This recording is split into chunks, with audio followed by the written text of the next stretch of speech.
Are we on? Is this live? This is Justin Gerard of Portland Studios. I'm going to give a demonstration here on how to make the most wicked awesome t-shirts ever. Bear in mind, though, that the demonstration you're about to see is a demonstration, and I usually spend about an hour on a shirt, maybe three. And I'm going to be spending about 3 minutes on this shirt, so it's kind of it's a abbreviated version of the shirt demo. I'm using the T-shirt Wicked brush right now.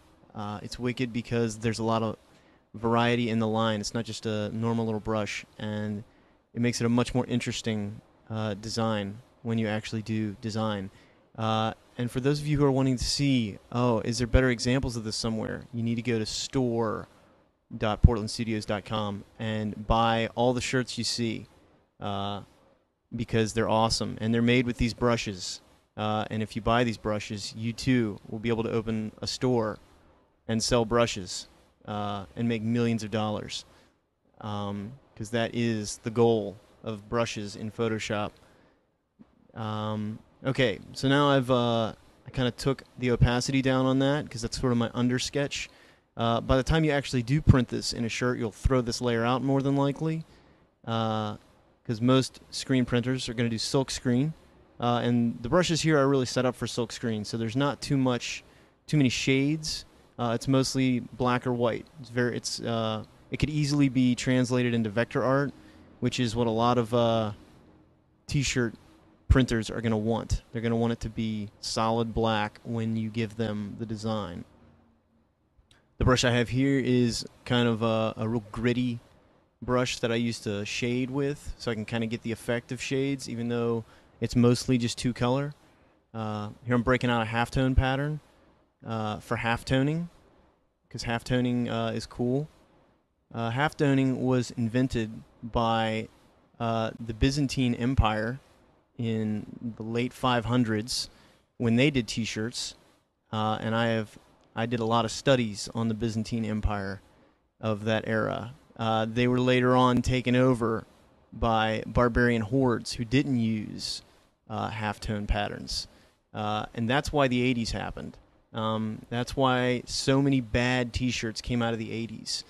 See, the Germanic tribes brought in a lot of, like, the wolf art and the big motorcycles, wolves baying at the moon, and some of you right now are mad. You're thinking, this dude's about to knock my wolf t-shirt. Who is this guy I think he is?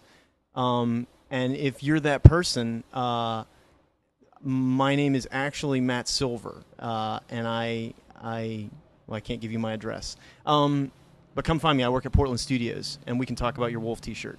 But if you're the type who likes good t-shirts, this is, again, Justin Gerard. We work at Portland Studios, and I like halftone patterns, like the Byzantines, because they were the originals. They made the original t-shirts. They manufactured them and sold them for millions, which is what you can do. Now you'll notice I kind of am erasing out a lot here. I like to throw in the halftone pattern, and then I'll get a brush and eraser here and knock it out. It gives it a little more of an organic, messy feel, which is really cool when you're trying to make t-shirts that'll sell millions. If you're not wanting to make a t-shirt that'll sell millions, what you're going to want to do is just get a picture of Elvis and have him crying, and make sure it has lots of different gay colors. That's what you want. You don't want to use these brushes if you're after the portraits of Elvis crying. You'll want to go to some other brush website where they sell really gay brushes. We don't sell those here. We only sell awesome brushes. As you can see, as far as subject material, we like to do robots killing innocent woodland creatures. I've not really had the time to invest in a good, solid robin down there at the bottom. But really, he does need to be a little more lovable.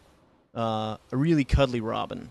Not even a real robin, like a caricature of a robin. The quintessential happy bird of the forest robin, this malicious iron devil, which is symbolized by post-industrial revolution society, is attacking. He's about to just waste with his, can of Spam gun, as my coworkers have pointed out to me that it doesn't really look like a gun as much as a can of Spam, which really, I don't mind that either.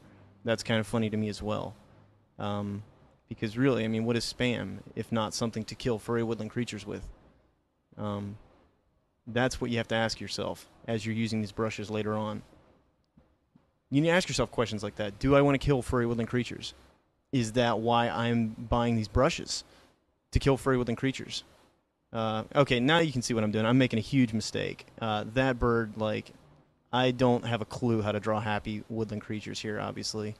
I need to go out in the woods and become one with nature before I try that bird again. So I'm going to stick to, like, evil robots for a while here. So I hope you've enjoyed this demonstration.